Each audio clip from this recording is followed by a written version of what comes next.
সকালবেলা ঘুম থেকে উঠেই দেখি আমি যে ইঁদুর ধরা কলটা পেতেছিলাম তাতে একটা ইঁদুর বেঁধেছে, আর ভাবছি ইঁদুরটা দিয়ে আজকে বিরিয়ানি করব, আজকে জমিয়ে খাবো ইঁদুরের বিরিয়ানি। তো বাইরে প্রচণ্ড মেঘ ছিল, আর আমাদের 4 দিন ধরে আমাদের পাটগুলো একদম শোকাচ্ছিল না, একদম ভিজে চিপচিপে ছিল।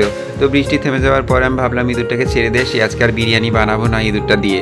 তো ইঁদুরটা একদম ছটপট করছিল কখন বাইরে বেরোবে কখন বাইরে বেরোবে। তো আমি ছেড়ে দিচ্ছিলাম, আর ইঁদুরটার লেজটা আটকে গিয়েছিল, আর ইঁদুরটা বেরোতে পারছিল না। আবার লেজটা যখন ছেড়ে গেল তখন তড়াক করে একদম জলে লাফ মারলো। তারপর ইঁদুরটা ছেড়ে দিয়ে এসে বাড়ি এসে আমি হাত মুখ ধুলাম, আর আমার প্রচণ্ড খিদে পেয়ে গিয়েছিল, কী খাবো করছিলাম। তারপর হাতের সামনেই ছিল একটা ডিম আর ছিল পাউরুটি।